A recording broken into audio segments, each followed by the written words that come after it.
Hit and run তুলে নেওয়ার দাবি পরিবহন সেক্টরের। ভারতীয় ন্যায় সংহতি আইনে হিট অ্যান্ড রান আইন যেন ত্রিপুরা রাজ্যে প্রযোজ্য না হয় সে বিষয় নিয়ে বিশ্রামগঞ্জ শচীন দেববর্মা স্মৃতি কলাক্ষেত্রে ভারতীয় মজদুর সংঘ অধীনস্থ 4টি জেলার পরিবহন সেক্টর নিয়ে গুরুত্বপূর্ণ বৈঠক অনুষ্ঠিত হয়।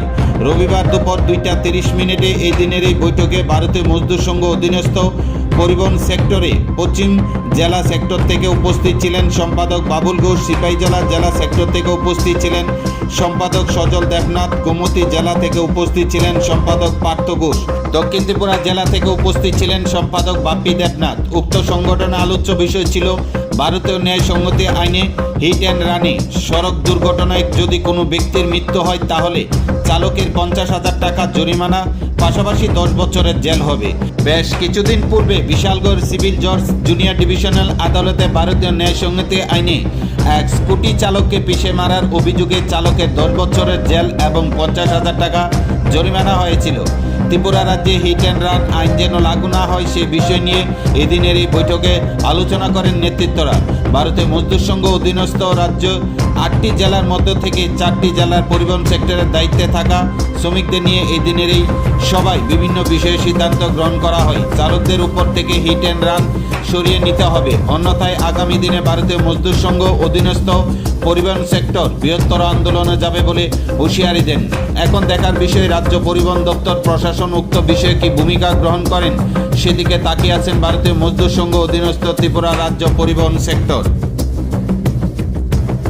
পরিবহন সেক্টরের বিভিন্ন দেবতুল্য কার্যকর্তারা আছেন যারা বিভিন্ন আইনে কাজ করেন, ওই শাখা হোক, মহকুমা হোক, জেলা হোক বা রাজ্য বোর্ড হোক, সবাইকে আমরা এখানে আজকে আনার একটাই কারণ আমরা এখানে আমাদের যে হিট অ্যান্ড রান নিয়ে আমাদের যে ড্রাইভার ভাইয়েরা যে সমস্যায় ভুগছেন, যেটা একটা কেন্দ্রীয় আইন, সেটা প্রত্যাহারের দাবিতে আমরা এর আগেও আমরা একটা গণডেপুটেশন দিয়েছিলাম, যেটা সারা ভারতবর্ষে হয়েছিল, সবাই মনে আছে আপনারা।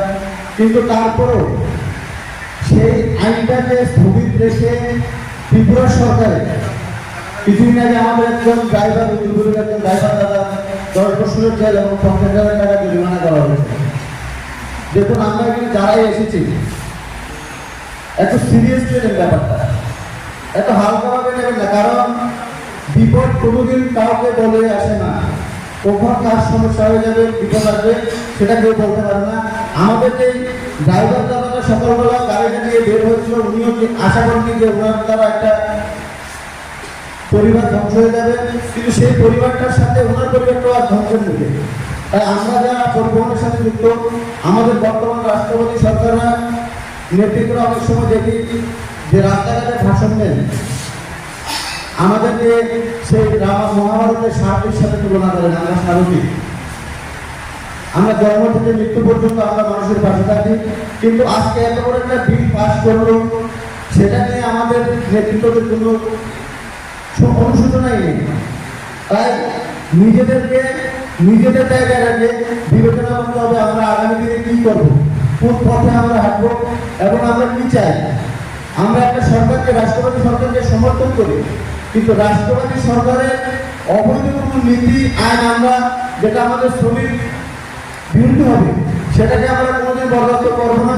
যার জন্য এখানে অনেক রকমের আমাদের উপদেশ দিয়েছেন, নির্দেশ দিয়েছেন যে কিভাবে করা যায়। তাই আজকে আমরা এখানে যে 4টা জেলা এবং আমাদের যে আয়াতগুলো একত্রিত হয়েছি, আমাদের যুদ্ধ শুরু আজকে থেকেই। আমরা লড়বো, জিতবো এবং আমাদের যে সুরক্ষা, সেটা সুরক্ষা আমরা আদায় করবো। এছাড়াও ভারতীয় মজদুর সংঘের এখানে কোনো অসুবিধাই নেই, কারণ একটা বিল পাস হয়েছে বিল সেক্টরে যারা আছেন, দায়িত্বে আছেন, তাদের জন্য।